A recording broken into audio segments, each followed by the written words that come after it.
Greetings.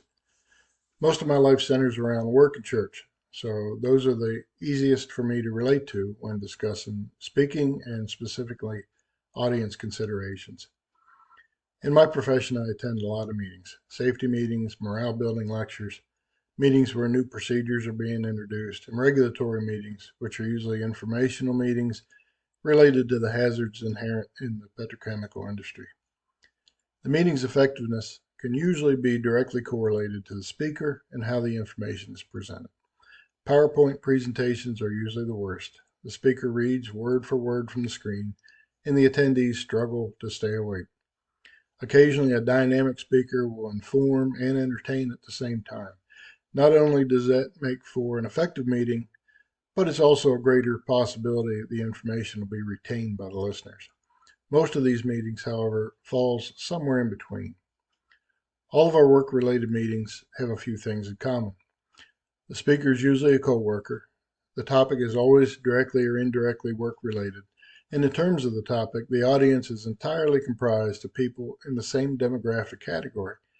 Relating to Maslow's hierarchy, the audience is on the same level. The workplace represents a community, and the audience has common values.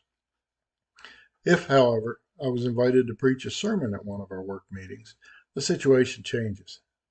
The age range from 25 to 65 becomes a relevant issue for consideration, as does the ethnic and religious backgrounds of my coworkers.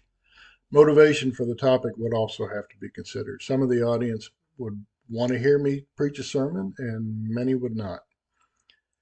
In that hypothetical situation, as the speaker, I would still have the advantage of knowing my audience. If I were asked to preach a sermon to a group of people I didn't know and work with, the challenge becomes more difficult.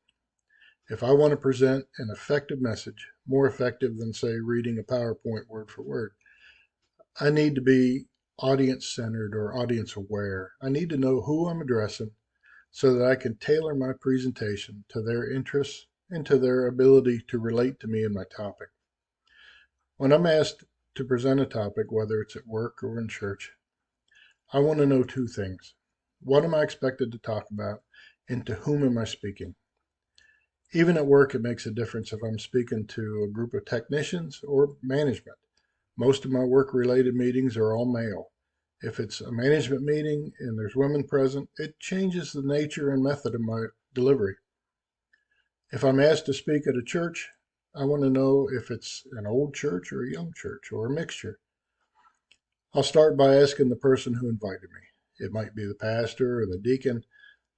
I might inquire of other people who have knowledge of that church. Maybe I can get an opportunity to talk with different church attendees and inquire about their feelings or general attitudes towards issues relating to my topic.